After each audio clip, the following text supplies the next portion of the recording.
name is Kathy, and today I'll be discussing how to use homeopathic remedies on ailments, continuing with mouth, tongue, throat, and voice ailments that start with the letter L and O. But before I do this, I wanted to let you know that because I have a great many videos now on many different topics, that I've decided to make several different video playlists so that it's easier to find the videos of greatest interest. So please check out my playlist page. Please refer to my How to Use Homeopathic Remedies video before using the material in this video. I'll be discussing how to use homeopathic remedies on specific ailments, but I've broken these ailments into categories for easier reference. I'll begin with ailments of the mind and emotions, then I'll move on to ailments of the brain and nervous system. Then I'll address issues with the skin, nails, and hair, eyes, ears, nose, teeth, gum, lungs, respiration, heart, blood, circulation, muscles, bones, joints, esophagus, stomach, duodenum, small, large intestines, liver, gallbladder, pancreas, kidney, bladder, then ailments specific to women and then specific to men, then issues of the hormones and the metabolism. Then after that, I'll address the issues of homeopathic remedies on infections, infestations, and the immune system. Then issues surrounding fertility, pregnancy, childbirth, and postnatal problems. Then homeopathic remedies that address special problems of infants, ailments and diseases of childhood, and special issues of adolescence. And then finally, special issues of the elderly. Constitutional treatment involves treating the totality of the individual person. Everyone is a unique individual with a unique physiology that responds to substances differently. In homeopathy, it's recognized that people will react strongly to certain remedies, and as a result of this, they can be loosely placed into different categories called constitutional types. Homeopaths talk of, for example, phosphoric types. Those are people who react strongly to phosphorus. Or Arsenicum album types, those who react strongly to Arsenicum album. The belief is that people of one type share similarities in terms of body shape, character, and personality, and the sorts of diseases from which they suffer. As an example, Natrum Mur people tend to be pear-shaped, have a dark complexion, be fastidious and rigid in personality, and keep themselves to themselves. They also crave salt and suffer from constipation. As another example, Leukoplakia types tend to be tall, ganglion, of stooped appearance, with an anxious expression and a craving for sweets and a propensity to produce intestinal gas. Now, of course, constitutional types have their limitations. In reality, each person is an individual, and so there are as many constitutional types as there are human beings. And an account must be taken of the sum total of the person's inherent predispositions, past illnesses, diet, general reactions to the environment, intellectual and emotional features, and general attitudes towards life. This is what is meant by constitutional treatment. Now, I'll be making detailed videos of the various constitutional types after I've completed the use of homeopathic remedies on ailments. The ideas and procedures and suggestions in this video and all my homeopathic videos are not intended as a substitute for the medical advice of a trained health professional.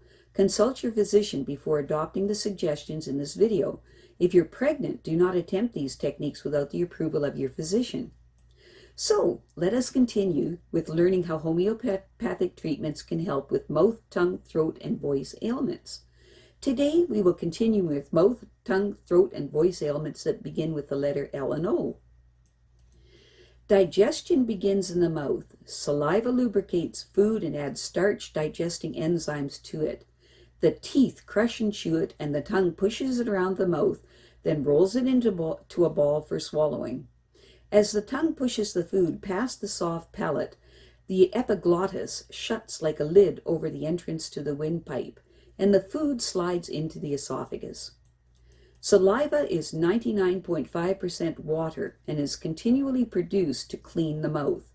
Saliva contains digestive enzymes and other enzymes that destroy bacteria. Food entering the mouth stimulates the taste buds on the tongue, and the brain receives their messages and instructs the salivary glands to go into top gear. Saliva is copiously produced in response to acids such as vinegar, lemon juice, and things of this nature. Nausea also produces a reflex salivation. Some of the sensations we call tastes are in actual fact smells. As we chew, the volatile constituents in our food are wafted up into the nasal cavity, where they are sampled by the smell receptors. Although the tongue has 2,000 taste receptors, or taste buds, on its sides and upper surface, these detect 4 basic tastes: salt, sweet, sour, and bitter. All taste sensations, whether we interpret them as cheese, chocolate, tea, or apple pie, are blends of these primary tastes.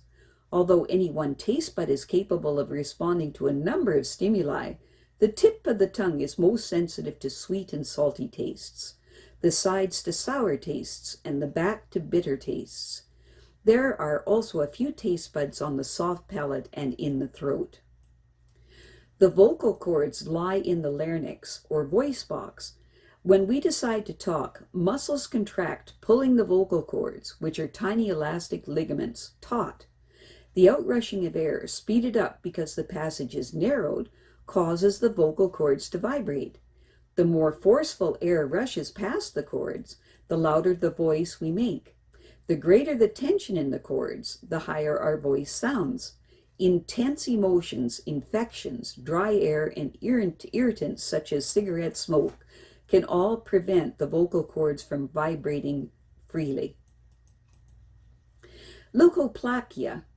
Leukoplakia is a whitish-gray patch of thickened or hardened skin inside the mouth or on the tongue. It forms over a period of weeks as a reaction to a rough tooth, dentures, or hot cigarette smoke. It feels rough and stiff and may sting when hot, spicy food is eaten. It usually clears up within 3 to 4 weeks if the cause is removed. If it doesn't, consult your doctor. Specific remedies. To be taken 4 times daily for up to 14 days. For lesions in the cheek made worse by chewing and biting, use Causticum 6C.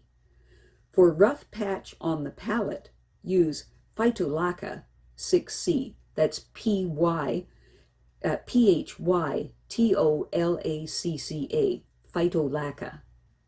For a tongue that is stiff and difficult to stick out, use Hyoscyamus 6C. For a tongue that is infected, with a mouth dry and numb, and the tongue sticks to the roof of the mouth, use Nux Mosch 6C. Mouth ulcers. Mouth ulcers are often a sign of being run down or under stress, but they can also be caused by accidental damage, like biting the side of the mouth, or by using a toothbrush carelessly, or by eating food that is too hot. It is aggravated by acid and spicy food and by cigarette smoke. In some cases, it may be a symptom of food allergies. Mouth ulcers will usually clear up within 10 days, or more quickly with a little self-help. If the ulcers have not healed after 3 weeks, see your doctor. Constitutional homeopathic treatment is recommended if the ulcers are recurrent. Specific remedies to be taken 4 times daily for up to 5 days. If the ulcers bleed when touched or after eating and the mouth is hot and tender, it is sometimes associated with thrush. Use Borax 6C. When the mouth is dry and burning and the ulcers are soothed by warm water, use Arsenicum 6C. For ulcers that are mainly on the tongue, where they sting and burn, especially when chewing food, and the tongue is coated and trembly, with more saliva than usual and bad breath and loose teeth, use Mercurius 6C. For ulcers that are mainly on the soft palate, where they feel like sharp splinters and bad breath and increased salivation, use Nitric Acid 6C. Self-help. Avoid hot, spicy, and acidic foods and stop smoking. Limit your intake of sweets and refined carbohydrates. Rinse your mouth with a warm salt solution. 1 teaspoon of salt to 1 glass of boiled and cooled water, several times a day. If you're run down, vitamin B complex will also help. If stress is the culprit, exercise and relaxation may be the long-term answers. Oral thrush. Oral thrush is a fungal infection of the mouth and sometimes the throat that is most common in the young and the elderly, and in people who wear dentures. Communities of Candida albicans begin to thrive when resistance is low after illness, antibiotics, or oral corticosteroids, causing whitish, sticky patches to develop in the mouth.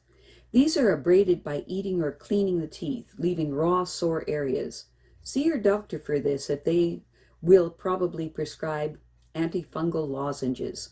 But if the condition recurs, as it tends to, you should consider constitutional homeopathic treatment to boost your general immunity.